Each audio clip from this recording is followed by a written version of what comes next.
선교적 교회론 세 번째 시간인데 세상에 작은 하나님 나라인 선교 공동체 우리 소그룹 모임, 셀 모임, 사랑의 관계에 대한 내용입니다.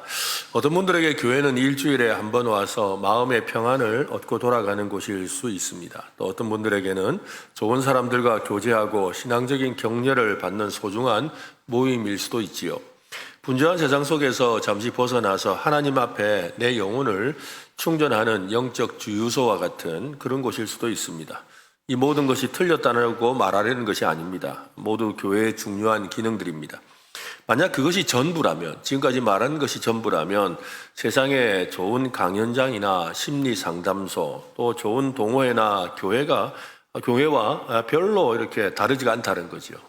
별로 의미가, 거기도 가도 그런 것들을 다 누릴 수 있기 때문이죠. 오늘날 많은 사람이 기독교 신앙을 지극히 개인적인 차원의 문제로 생각하는 경향이 점점 늘어나고 있습니다. 나와 하나님과의 개인적인 관계, 물론 신앙은 인격적이고 개인적인 차원에서 시작합니다. 그래서 예수 믿는 것은 개인적인 겁니다. 해볼까요? 예수 믿는 것은 개인적이다. 근데 예수님을 믿고 사는 것은 공동체적입니다. 이게 참 중요한 거예요. 여러분, 태어나는 것은 개인적이죠. 우리가 육신의 몸도 태어나는 건 다 각자가 태어나요. 태어나는 순간 모든 사람은 가족이 있는 것처럼 교회 우리도 마찬가지죠. 영적으로 거듭나면 영적으로 새 생명을 얻는 것은 개인적입니다. 그러나 그 태어남으로 인하여서 공동체, 가정이라는 공동체에 소속되게 되어 있다는 것이죠. 그래서 우리는 모두 이 교회라는 공동체 안에서 믿음 생활을 하고 있는 것입니다. 하나님께서 나 한 사람 만나주시고 내가 그분 앞에 홀로 서는 시간이 반드시 있어야 합니다. 그러나 성경은 우리의 신앙이 개인적인 것으로 머물러도 좋다라고 말하지 않습니다. 우리 신앙은 처음부터 공동체적이었습니다. 하나님은 한 개인을 부르셨을 뿐만 아니라 그를 통해서 한 백성을 만드셨죠. 아브라함 한 사람을 부르셨지만 그의 목표는 하늘의 별과 같이 또 바닷가의 모래와 같이 수많은 하나님의 백성을 만드는 것에 있었습니다. 오늘날 우리의 신앙생활을 한번 돌아보면 어떻습니까? 우리라는 이 공동체에 얼마나 깊이 뿌리를 내리고 있습니까? 옆 사람이 어떤 아픔으로 또 한 주간을 보냈는지, 어떤 기도의 제목을 붙들고 실험하고 있는지 우리는 얼마나 알고 있습니까? 감사하게도 우리 셀 모임하고 또 우리 셀 리더들이 목양일지 이렇게 쓴 내용들을 보면 우리 성도님들의 면면을 그래도 잘 돌아보고 섬기고 있는 아름다운 모습을 보면서 참 우리가 주님 앞에 온전한 모습이구나라는 생각을 합니다만, 그러나 조금 더 깊어져야 되지요. 조금 더 가족 중심으로 이렇게 가족적인 그런 분위기가 되어야 합니다. 우리가 함께 모여 살아가는 공동체의 모습이 세상에 복음을 증거하는 가장 강력한 메시지가 되기 때문입니다. 즉, 이 교회의 모습이 가장 전도하기 좋은 모습이라는 거예요. 35절 말씀 한번 더 읽어보겠습니다. 시작. 너희가 서로 사랑하면 이로써 모든 사람이 너희가 내 제자인 줄 알리라. 너희가 서로 사랑하면 이라고 했죠. 세상이 무엇을 보고 우리가 예수님의 제자인 줄 알게 된다고요? 우리가 서로 사랑하면입니다. 우리가 얼마나 많은 성경 공부를 했는지, 얼마나 뜨겁게 기도했는지, 얼마나 큰 건물을 세웠는지 그걸 보고 아는 게 아닙니다. 서로 사랑하는 공동체, 그 관계 안에서 드러나는 복음을 보고 세상이 알게 된다는 것이지요. 초대교회를 생각해 보십시오. 사도행전 2장에 나오는 그들이 사도의 가르침을 받아서 서로 교제하며 떡을 떼고 기도에 힘썼다고 합니다. 그런데 그 결과가 무엇이죠? 믿는 사람이 날마다 더해졌다. 믿는 사람이 날마다 더해졌다. 무슨 말입니까? 전도가 계속되었다는 거잖아요. 전도가 계속되었다는 거예요. 전도가 일어났다는 것이죠. 초대교회가 특별한 프로그램을 했기 때문일까요? 전도 집회를 열심히 해서 그럴까요? 아니면 전도대를 전도 특공대를 운영해서 그럴까요? 그들의 삶이 공동체가 곧 복음의 증거였던 것이죠. 세상은 그들을 보면서 저 사람들은 뭔가 다르다. 저 공동체 안에는 우리가 알 수 없는 힘이 있다라고 사람들이 느끼는 거죠. 세상이 우리를 보고 저 사람들은 정말 예수님의 제자들이구나 라고 알아보게 되는 그 시금석이 우리의 신학적인 깊이나 지식이나 또 우리의 뜨거운 이 기도나 우리의 헌금 액수가 아니라는 겁니다. 서로 사랑하는 데 있다는 것이지요. 우리 교회는 서로 사랑하는 교회인 줄로 믿습니다. 한번 더 합시다. 우리 교회는 사랑이 넘쳐요. 좀 옆 사람에게 자랑하듯이 한번 해주시죠. 우리 교회는 사랑이 넘쳐요. 별로 자랑 같지가 않은데요. 한 번 더 진짜 자랑하듯이 좀 해보세요. 우리 교회는 사랑이 넘쳐요. 예. 아멘. 그죠? 예, 여러분 가서 뭐 옛날에 교회 이런 나쁜 이야기 하지 마세요, 제발. 하지도 않으시지만 그러나 그런 이야기 하지 말고 우리 교회는 어떤 교회다? 사랑이 넘치는 교회다. 그죠? 네. 오늘날 교회의 모습은 어떻습니까? 교회가 세상 속에서 복음을 보여주기보다 오히려 세상의 조롱과 비판을 받는 경우가 많지요. 왜 그렇습니까? 교회가 이 공동체적인 복음의 삶을 잃어버렸기 때문입니다. 교회를 다니면서도 여전히 각자 도생, 각자 알아서 신앙생활하고 개인주의 또 경쟁 중심의 삶을 그대로 살아가고 있지요. 세상이 교회를 보면서 야, 저 안에 우리와 다른 사랑이 있구나라고 이렇게 느껴야 되는데 야, 저 교회는 우리나 저나 똑같네 이러면 안 되는 거죠. 그죠? 그래서 저나 우리나 똑같으면 안 된다. 똑같네라고 생각하면 안 되는 거죠. 교회는 하나님 나라를 이 땅 가운데 드러내는 선교적 공동체입니다. 하나님께서 교회를 부르신 이유가 바로 거기에 있습니다. 그래서 교회는 세상과 구별되지만 동시에 세상을 향해 열려 있어야 합니다. 교회는 안에서 복음을 살아내고 밖으로 그 복음을 흘려보내는 존재가 되어야 하는 것이지요. 복음은 반드시 삶으로 드러나야 합니다. 그 삶은 개인적인 차원에서 끝나는 것이 아니라 바로 공동체 안에서 구체화됩니다. 신약 성경을 펼쳐보면 곳곳에서 이런 명령들이 있죠. 서로 사랑하라, 서로 용납하라, 서로 짐을 지라, 서로 섬기라, 서로 격려하라, 서로를 위해 기도하라. 성경은 서로라는 말로 가득합니다. 이 명령들은 결코 혼자서는 지킬 수 없는 것들이지요. 우리가 다른 신자들과 관계 속에서 깊이 들어가라라는 것이지요. 그러니까 기도도 어떻게 하라? 서로 기도하라. 그죠? 서로 기도하라. 또 성경도 사실은 서로 읽으라 그래요. 서로 화답하며 읽으라 그래요. 찬양도 서로 화답하며 찬양하라. 그러니까 더 서로 하라는 거예요. 고립된 신앙은 성경적인 신앙이 아닙니다. 그것은 절반의 복음일 뿐이지요. 복음은 우리를 하나님과 수직적으로 연결할 뿐만 아니라 다른 사랑 성도들과의 수평적으로 연결해서 그리스도의 몸을 이루게 합니다. 예수님은 다시 말씀하셨습니다. 34절 한번 더 읽겠습니다. 새 계명을 너희에게 주노니 서로 사랑하라. 내가 너희를 사랑하는 것 같이 너희도 서로 사랑하라. 여러분 이 말씀을 들을 때 우리 마음속에 어떤 생각이 듭니까? 사랑해야지. 나도 예수님처럼 사랑해야겠다.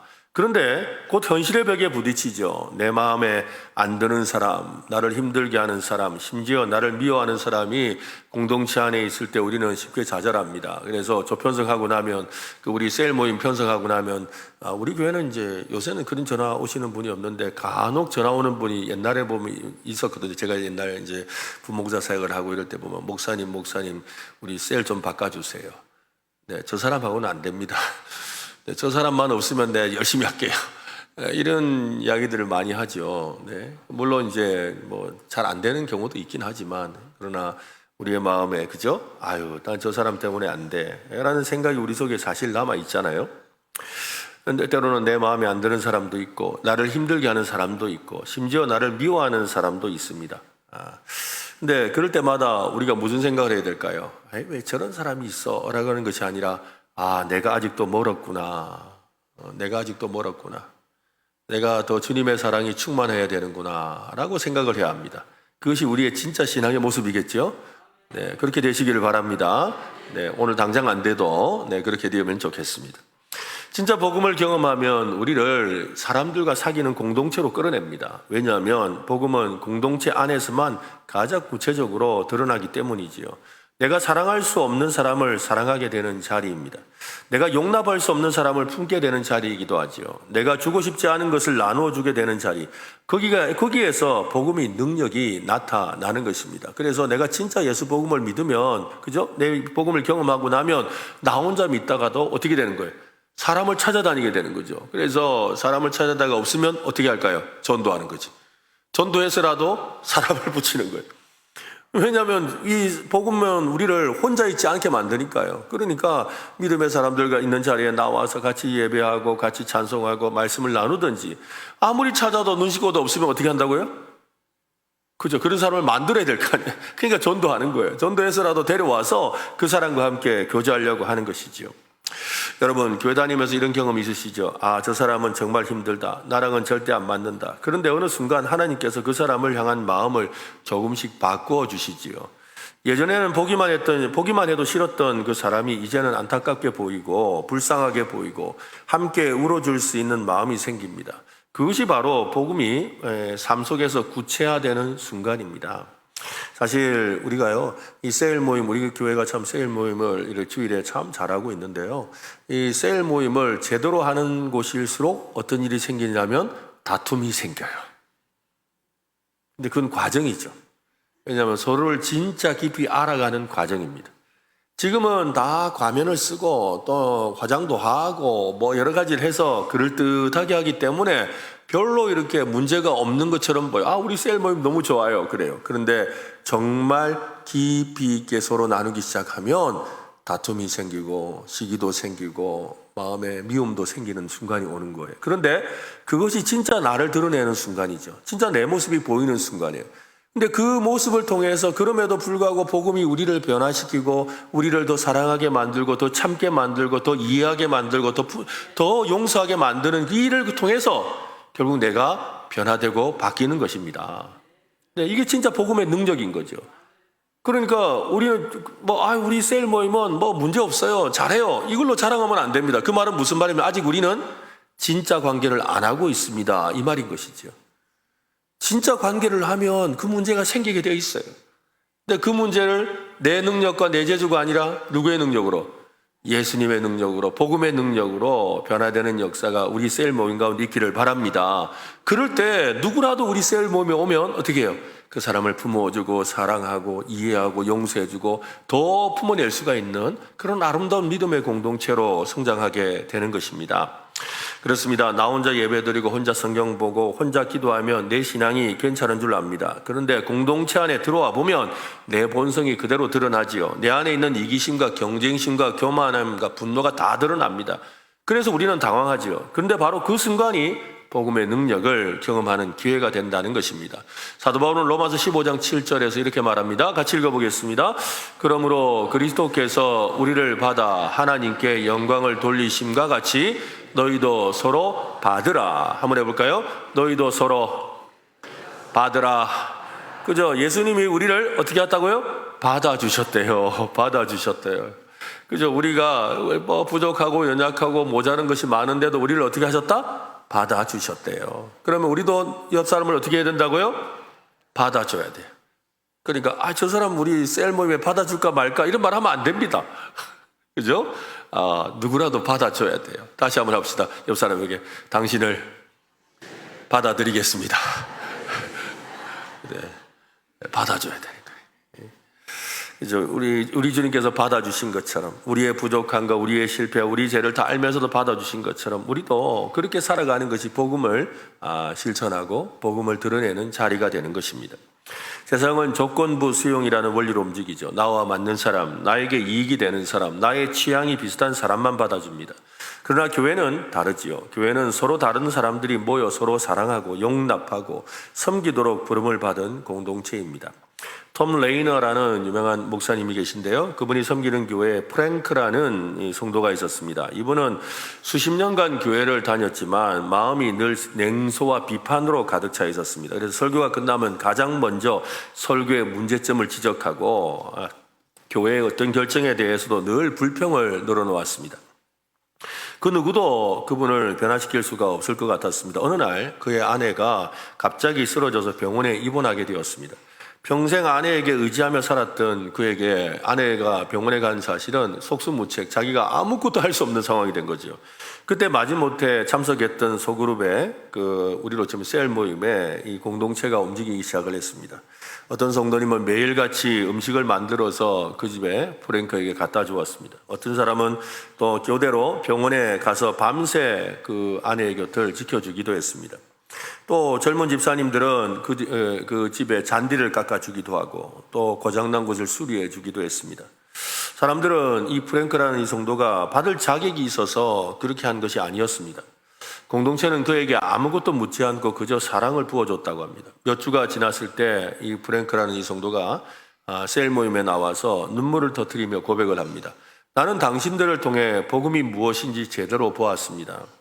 나 같은 사람을 위해 당신들이 보여준 사랑이 바로 예수님의 사랑이고 복음이라는 것을 이제야 깨달았습니다. 프랭크라는 이 성도는 완전히 다른 사람이 되었습니다. 그의 비판적인 언어는 감사와 격려의 언어로 바뀌게 되었지요. 그의 굳은 얼굴에는 따뜻한 미소가 피어났습니다. 무엇이 그를 변화시켰습니까? 대단한 설교였습니까? 또 새로운 사랑관계 프로그램이었습니까? 아니었습니다. 그의 삶에 구체적으로 부딪혀온 공동체의 사랑, 즉 살아있는 복음이 그를 변화시킨 것입니다. 바로 우리 셀 모임은 복음을 실현하는 현장입니다. 우리 셀 모임 안에 그런 복음의 역사가 항상 있기를 바랍니다. 공동체는 이 복음의 훈련장이자 은혜의 현장이죠. 우리가 공동체 안에서만 배울 수 있는 것이 아닙니다. 사랑과 인내와 용납과 섬김은 책으로 배우는 것이 아니지요. 기도를 통해서도 배울 수 없습니다. 설교를 통해서는 이론만 알 뿐이죠. 반드시 사람과 부딪혀서 갈등을 경험하는 과정을 통해서 배우는 거죠. 그렇잖아요, 여러분. 사랑에 대해서 아무리 많이 배워도 나 혼자 있으면 어떻게 사랑해요? 사랑은 반드시 관계적인데. 그렇잖아요. 우리가 아무리 섬김에 대해서 배운 분들, 섬김의 현장이 없는데 어떻게 섬김을 내가 제대로 배워서 할 수가 있겠습니까? 그렇죠? 희생에 대해서, 예수님의 희생에 대해서 아무리 많이 들어도 내가 그 현장이 없다면 그 희생을 내가 어떻게 경험해 볼 수가 있겠어요? 다 상대가 있어야 되는 일이잖아요. 말과 혀로만 사랑하지 말아야 합니다. 이번 한 주간 여러분 구체적인 행동으로 여러분의 사랑을 보여주시면 좋겠습니다. 도움이 필요한 성도의 가정을 위해 기꺼이 여러분 시간을 내어주세요. 낙심한 형제에게 전화해서 그의 이야기를 좀 들어주세요. 여러분의 가정을 열어서 식사를 대접하기도 하고 또 삶의 연약함을 함께 나누세요. 그렇게 서로의 짐을 함께 지고 서로의 아픔을 끌어안을 때 복음은 더 이상 막연한 개념이 아니라 우리의 삶 속에서 만져지고 느껴지는 실체가 되는 것입니다. 바로 세상이 이해할 수 없는 사랑이고 세상이 줄 수 없는 평안이지요. 복음은 우리를 구원하여 함께 하나님 나라를 살아가게 하는 공동체로의 부름입니다. 그러므로 여러분 우리가 서로 사랑하는 아름다운 관계를 실천할 수 있기를 바랍니다. 그래서 오늘보다 다음 주 모임이 더 좋아지길 바랍니다. 더 사랑하시길 바랍니다. 그죠? 그래서 우리 은혜로 교회 하면 그 교회 사랑 넘치는 교회야. 아멘 좀 하라니까요. 네. 네. 하여튼 너무 양심적이셔가지고. 네. 네. 우리 한번 할까요? 우리 교회는 사랑이 넘치는 교회가 나 때문에 될 겁니다. 네. 한번 다시 합시다. 우리 교회는 옆 사람에게 이야기하세요. 우리 교회는 사랑이 넘치는 교회가 나 때문에 될 겁니다. 네. 아멘. 네. 그렇죠. 그렇다면 이렇게 공동체 안에서 복음의 원리를 따라 사랑을 구체화하고 살아갈 때 어떤 일이 일어나게 될까요? 이것이 단지 우리 신앙 공동체 내부의 성숙과 유익만을 위한 것이 아닙니다. 예수님은 우리의 시선을 공동체 안에서 밖으로 세상을 향하게 하시죠. 35절 한 번 더 읽어보겠습니다. 너희가 서로 사랑하면 이로써 모든 사람이 내 제자인 줄 알리라. 그죠? 모든 사람이 어떻게 한다고요? 내 제자인 줄 알리라. 선교적 공동체는 세상 한복판에 세워진 복음에 살아있는 증거입니다. 움직이는 하나님 나라의 광고판인 것이지요. 세상은 우리가 전하는 복음의 내용을 귀로 듣기 전에 먼저 우리의 삶을 눈으로 봅니다. 예수님께서는 우리에게 세상으로 나아갈 가장 강력한 무기를 주셨는데 그것은 다름 아닌 사랑이라는 것입니다. 참 안타까운 것은 이 사랑이라는 것이 원래 우리가 원조인데 이걸요 누가 잘하는 줄 아세요? 이 사랑을 누가 잘하는 줄 아세요? 이단들이 잘해요. 이단들이 잘한다.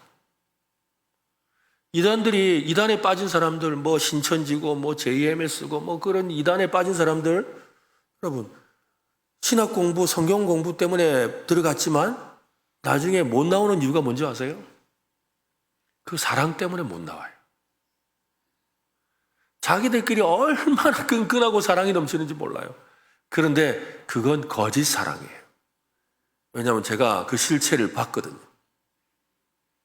옛날에 그 JMS라는 이 이단 정명석이 나오는 그 이단의 실체를 파악하려고 제가 몰래 이 JMS에 잠입한 적이 있습니다.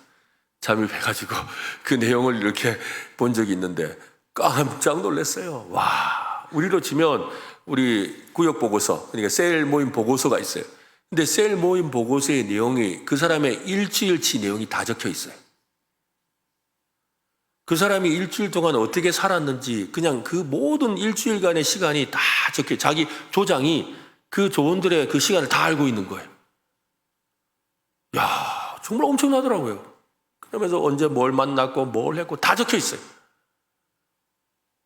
모든 걸 다 챙기는 거예요. 그런데 그렇게 챙기는 이유가 뭐예요? 진짜 사랑일까요? 아니에요, 여러분. 그 사람을 잃어버리면 안 된다라는 자기들 안에서의 그것 때문에 그런 거죠. 진짜 예수님의 사랑, 진짜 예수님이 주시는 그 희생적인 그 사랑이 아니에요. 거짓된 사랑인데, 그러나 겉으로는 서로 사랑하고 아름다운 교제를 나누고 있으니까 무지한 사람들은 그냥 당하는 거죠. 그러니까 그 사람들의 사랑을 우리가 다가갈 수가 없는 거예요. 우리는 진짜를 가졌는데 그래서 진짜 행하지 못하고, 그들은 가짜를 가르쳤는데 진짜로 하는 거예요. 이 차이가 있는 거죠. 여러분, 오늘 우리의 삶이 정말로 진짜 사랑하는 모습이 되었으면 좋겠습니다. 그죠? 세상은 우리의 완벽함을 보고 주님께로 돌아오는 것이 아닙니다. 세상은 우리의 사랑을 보고 주님을 궁금해하는 것이지요. 우리의 사랑이 복음의 진실성을 입증하는 가장 확실한 증거가 되기 때문입니다. 프란시스 셰퍼는 그리스도인들의 눈에 보이는 사랑과 연합이야말로 세상에 대한 마지막 변증이다라고 했습니다. 오늘날처럼 기독교에 대한 불신과 냉소가 팽배한 시대에 세상 사람들은 우리의 말을 믿으려고 하지 않습니다. 예수쟁이, 말쟁이 이러잖아요. 그죠? 말쟁이. 말은 잘한다고. 그들은 이미 너무 많은 위선과 분열을 보아왔기 때문이지요. 그들이 찾는 것은 또 다른 그럴듯한 주장이 아니라 진짜 변화된 삶의 증거입니다. 세대와 계층과 정치적인 이념을 뛰어넘어 원수 같은 사람들이 그리스도 안에서 한 가족이 되어 서로 용납하고 섬기는 모습을 볼 때 세상은 충격을 받습니다. 세상의 논리로는 도무지 설명할 수 없는 초자연적인 형상이기 때문이지요. 자기 이익을 위해 뭉치고 흩어지는 세상의 방식과는 전혀 다른 희생과 용서를 기반으로 하는 공동체의 모습이기 때문입니다. 그 자체로 강력한 복음 설교가 됩니다. 교회가 서로 뜨겁게 사랑할 때 세상을 향해 우리는 이렇게 외치는 겁니다. 보세요, 복음의 진짜가 여기 있습니다. 복음은 사람을 변화시킵니다. 복음은 원수를 친구로 만듭니다. 이기적인 사람을 섬기는 사람으로 만듭니다. 이 모든 것을 가능하게 하신 분이 예수 그리스도입니다. 그걸 증거하는 거죠. 그걸 증거하는 거예요. 세상은 우리의 설교를 듣기 전에 우리 공동체를 봅니다. 세상은 우리의 교리를 배우기 전에 우리의 관계를 관찰합니다. 교회 공동체가 곧 살아있는 표지판이 되는 이유인 것이죠. 여러분, 전도를 잘하는 방법, 우리가 사랑하는 거예요. 겉으로 보면 전도 잘하는 거 나가서 많이 데려오면 돼요. 나가서 많이 데려오면 돼. 많이 데려왔는데 왔다가 보여줄 게 없어. 본 거라고는 뭔데 이게? 이러고 그냥 가는 거예요. 그럼 어떻게 되겠어요? 더 많은 기독교에 대한 반감을 가진 사람을 만들 뿐인 거예요. 진짜 전도는 우리가 사랑하는 데 있는 거예요. 우리가 진짜 사랑하면 하나님이 채워주시는 거예요. 그래서 그들에게 날마다 구원받는 자를 더하게 하셨다라고 하는 거예요. 그들이 더했다고 안 했습니다. 하나님이 더해 주셨어요. 이것이 진짜라는 거예요. 이게 바로 복음의 능력인 것이죠. 그러니까 우리가 진짜 사랑하는 것이 가장 전도 잘하는 방법인 거예요. 우리 교회가 세상을 향해 어떤 표지판이 되고 있을까요? 우리의 공동체를 보는 사람들이 저 안에 하나님이 계시구나 라고 말하겠습니까? 아니면 아이고 저 사람들도 다 똑같네 라고 말하겠습니까? 이것은 매우 중요한 질문이죠. 우리 교회는 세상에 어떤 모습으로 비춰지고 있습니까? 우리 교회가 오늘 이 자리에서 만약에 어느 날 갑자기 교회가 사라진다면 이 지역 사회가, 이 암양에 사는 사람들이 우리가 있었다는 것조차 알지 못하면 어떡할까요? 교회, 이 자리 교회였나? 이러면 어떡할까요? 큰일 나는 거잖아요. 그죠? 우리의 사랑과 섬김의 빈자리를 자기들이 느끼면서, 이 교회가 있을 때 좋았는데, 은혜로 교회 있을 때 너무 좋았는데, 그때 사람들이 막 그렇게 사랑하고, 그래서 자기들 사랑하는 게 막 우리가 볼 때도 보기 좋고, 또 그 사랑이 막 우리한테도 흘러와서 우리한테 섬기고 그랬는데, 참 좋았는데, 그 교회가 왜 딴 동네로 이사를 갔어? 이러면 안 되잖아요. 그죠? 그런 모습이 사람들이 기대하는 모습이 되어야 되는 거예요. 오늘 우리가 답해야 될 질문이죠. 우리의 선교적인 사명은 교회 건물 안에서만 이루어지지 않습니다. 우리가 서로 어떻게 관계를 맺고 어떻게 대하는지가 세상에 대한 우리의 증언인 것입니다. 우리의 예배고 우리의 선교입니다. 예수님은 세상에 우리의 주장이 얼마나 논리적인지를 보라고 말씀하지 않으셨습니다. 우리의 건물이 얼마나 웅장한지도 보라고 하지 않으셨지요. 그죠? 오늘도 새 가족이 오셔서 인사하시면서 그 이야기 하시더라고요. 교회가 너무 예쁘대요. 교회가 너무 예쁘고 너무 세련되게 이렇게 지어놨대요. 감탄을 하셨대요. 그런데 들어와서 보고 더 좋았대요. 예배 드리는 거 보고 또 물된 동산 부르는 거 보고 좋았대요. 우리 사람들이 놀래거든요. 물된 동산 부를 때 막 옆에 보면서 이렇게 손 뻗고 하는 거, 이거 보고 깜짝 놀래요. 특히 1분단에 사는 거 보고 굉장히 놀래거든요. 1분단은 이쪽을 말합니다. 대체로 어느 교회든 1분단이 잘 안 하거든요. 근데 1분단이 너무 잘하는 거야. 우리 잘한다고 앞으로 잘해라고 박수 한번 쳐주세요. 네. 진짜예요, 여러분. 1분, 보니까 막 그냥 눈치를 이렇게 와서 보잖아. 이렇게 옆에 보는데 막 진짜 뭐 남자분들이 막 이렇게 하는 거야. 이거 보고, 진짜 이 교회 이상한 교회다 생각하고. 아니, 왜 이렇게 잘하는 거야? 아니, 왜 이렇게 물된 동산을 부르면 저렇게 옆 사람 보고 진짜 하네? 깜짝 놀라는 거예요. 여러분, 그러니까 여러분이 너는 물된 동산 같겠고 하고 옆에 한번 쳐다보는 게 전도하는 거예요. 예? 마르지 않는 샘 같다고 하면서 이렇게 옆 사람 봐보면서 인사 한번 해주는 게 전도하는 거라고요. 옆 사람 뭐 하면 할까요? 당신은 물된 동산입니다. 자꾸 훈련해야 돼요. 그죠? 자꾸 훈련해야 돼요. 이게 별거 아닌 것 같지만 이게 바로 우리가 보여줄 수 있는 사랑이 아니고 뭐겠어요? 이게 사랑이잖아요. 바로 그와 같습니다. 우리의 모습을 보고 세상 사람들이 우리를 어떻게 볼까요? 늘 우리의 모습을 돌아볼 수 있는 우리 모두가 되면 좋겠습니다. 그렇습니다. 우리의 선교적 사명은 바로 세상에 이 예수님의 사랑을 증언하는 것이죠. 내가 사랑받은 자로서 다른 사람을 사랑하는 것을 보여주는 데 있습니다. 우리의 사랑이 깨어진 세상에 유일한 희망이고 증거라는 것을 보여주어야죠. 우리의 사랑은 우리 자신의 노력에서 나온 것이 아니라 우리를 위해 십자가에서 모든 것을 내어주신 예수 그리스도의 복음에서 흘러나오는 초자연적인 사랑인 것이지요.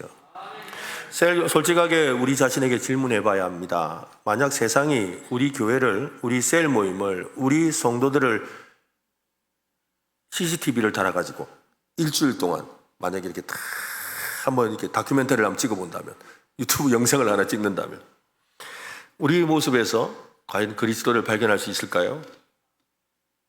교회도 별반 다르지 않구나 하고 실망하며 돌아서지는 않을까요?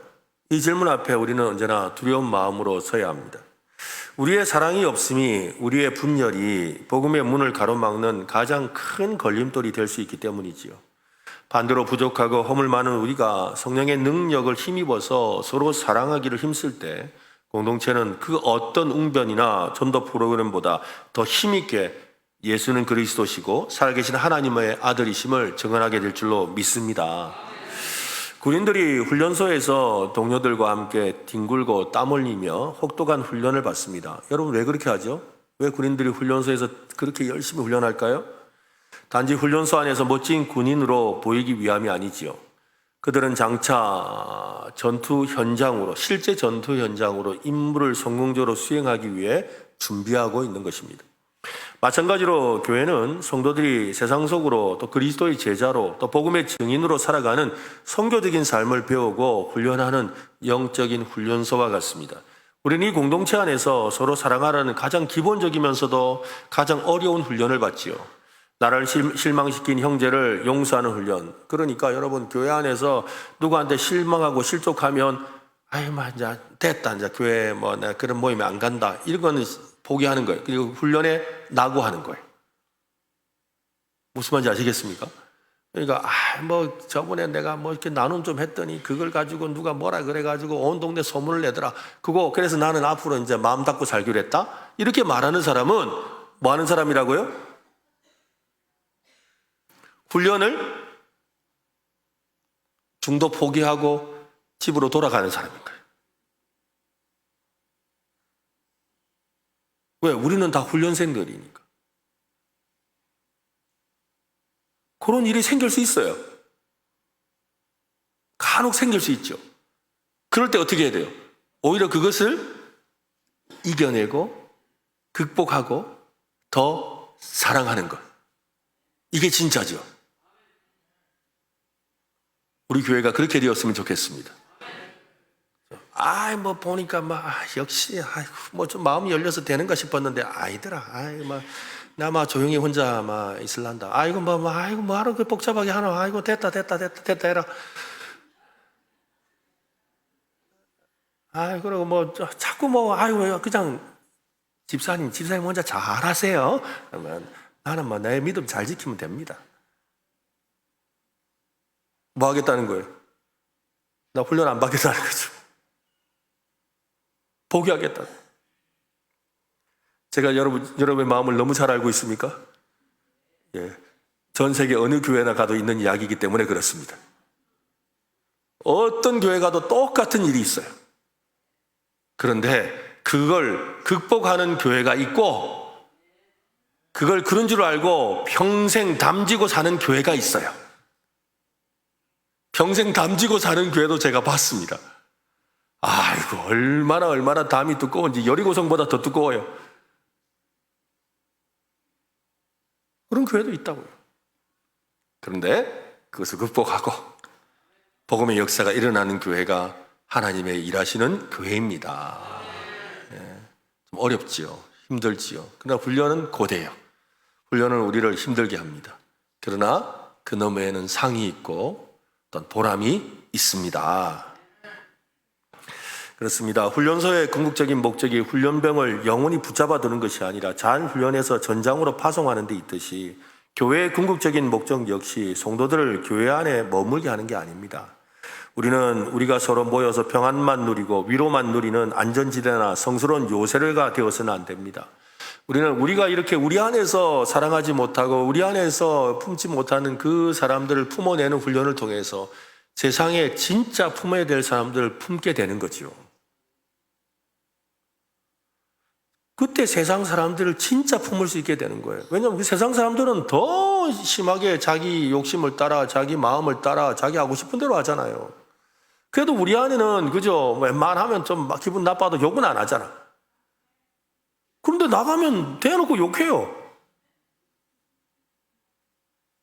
그런 세상이잖아요, 여러분. 근데 우리가 여기서 훈련받고 나가서 그 사람도 품을 수 있는 거 아니겠어요? 우리가 그렇게 되기를 바랍니다. 그렇습니다. 교회는 세상 속으로 보냄을 받은 선교사들을 무장시키고 파송하는 선교 기지가 되어야 하는 것이지요. 우리는 주일마다 이 자리에 모여서 예배를 통해 하나님으로부터 공급받는 연료를 가득 채우고 말씀을 통해 나아갈 방향을 지시받습니다.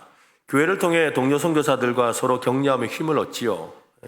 또한 서로 월요일 아침에 각자의 가정과 직장과 이웃이라는 선교지로 파송되는 것입니다.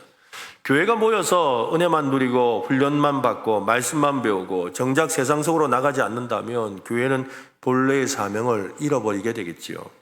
교회는 훈련장이자 동시에 파송 기지입니다.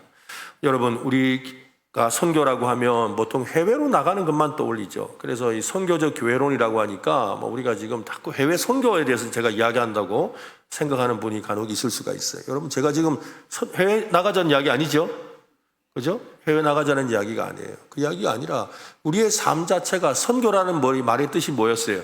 보냄을 받았다라는 뜻입니다. 해볼까요? 보냄을 받았다. 그러니까 선교적 교회론이라는 의미가 뭐냐면 우리가 보냄을 받은 교회로 살아야 한다는 거예요. 보냄을 받은 성도로 살아야 한다는 것입니다.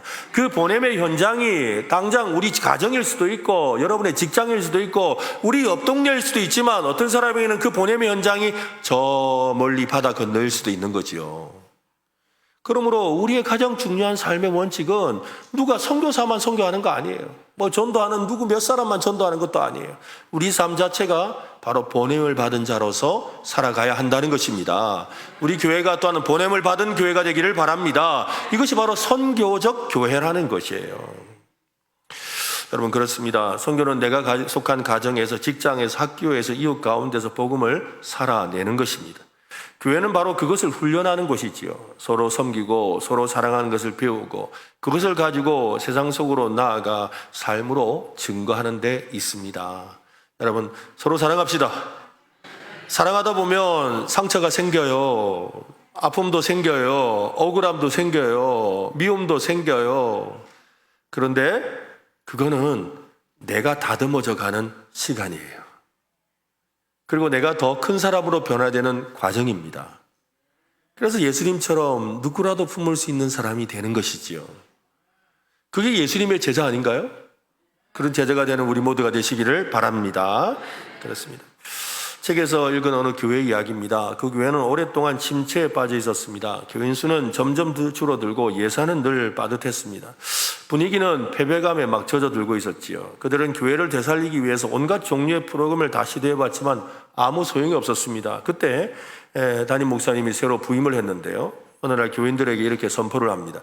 우리는 지금까지 잘못된 질문을 하고 있었습니다. 우리는 어떻게 하면 더 많은 사람을 교회 안으로 데려올까를 고민했습니다. 그러나 이제부터 우리의 질문은 이것이 되어야 합니다. 어떻게 하면 우리 교인들을 세상 밖으로 더 잘 파송할 수 있을까? 그것이 고민이 되어야 합니다. 그날 이후로 교회의 모든 것이 바뀌기 시작했답니다. 주일 설교 시간에 교사로 일하는 한 성도님을, 학교 교사로 일하는 성도님을 강단 앞으로 불러내어서, 교회가 좀 작으니까 그렇게 됐나 봐요. 그래가지고 새 학기를 시작하는 그거를 위해서 당신을 학원 선교사로 파송합니다 하고 안수를 해줬다는 거예요. 그리고는 그 다음 주에는 또 작은 가게를 운영하시는 집사님 부부를 불러내어서 당신은 이 지역의 선교사로 임명합니다 라고 했다는 거예요.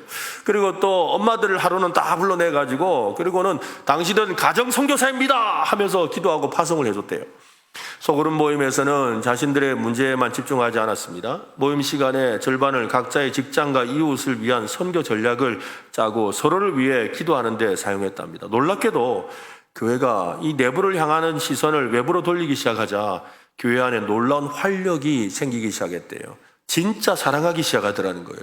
성도들은 자신의 일상적인 삶이 얼마나 중요한지를 깨닫게 되었습니다. 교회는 죽어가는 기관이 아니라 세상을 변화시키는 생명의 기지로 변화되었다고 그렇게 고백하는 이야기를 읽었습니다. 여러분 맞습니다. 우리 교회도 우리는 지금 이번에 많이 하죠. 9월달이 굉장히 많은 달이 되어버렸어요. 원래 그럴 계획은 아니었는데 생각보다 많은 일을 하는 달이 되었습니다. 이제 9월 사역이 오늘부터 이제 9월 첫째 주니까요. 우리 하반기 사역이 시작되는데 우리 사역들 보면 여러 가지 열매 맺는 사역들이 펼쳐집니다. 당장에 이하대책과 연계해서 우리가 선교 사역으로 아이들 입양하는 일이라든지 또 우리가 산모 심리를 실천하면서 사랑의 꾸러미 우리가 이를 통해서 어려운 이들을 돕는 일이라든지 또 10월 마지막 주에 있는 전도 집회를 앞두고 우리가 누구를 또 모시고 올까 하고 생각하며 기도하는 일이라든지 이 모든 일들이 사실은 우리를 진짜 사랑하게 만드는 일이 됩니다. 함께 그 일을 향해 달려갈 때 서로 옆 사람과 한 마음을 맞추고 한 뜻을 품고 또 하나 되어 달려가게 하는 줄로 믿습니다. 이 모든 과정을 통해서 우리 예수님이 드러나실 줄로 믿습니다. 우리가 서로 사랑함으로 이 일을 감당하게 될 줄로 믿습니다. 그렇습니다. 세상은 오늘도 교회를 보고 하나님을 판단하고 있습니다. 우리의 공동체의 사랑과 섬김을 보고 하나님 진짜 살아계시구나 라고 고백하기도 하고 반대로 우리의 분열과 이기심을 보고 아이고 하나님 없네 라고 말하기도 합니다. 그렇다면 질문해야 합니다. 우리 교회는, 우리 공동체는, 우리 셀 모임은 어떤 하나님을 보여주고 있습니까? 이제 우리 모두 결단하면 좋겠어요. 교회를 다시 선교적인 공동체로 세워가야 합니다. 단순한 친목 모임으로 머물지 않기를 바랍니다. 여러분의 셀 모임이 그렇게 되길 바랍니다. 복음을 살아내는 작은 하나님의 나라가 되시기를 바랍니다. 우리 안에서 사랑과 섬김이 구체적으로 드러나고 우리의 삶이 세상 속에서 복음을 증거하고 우리가 어디에 있든 바로 보냄을 받은 선교사로 살아가는 그런 사랑하는 여러분 되시기를 예수님의 이름으로 축원합니다.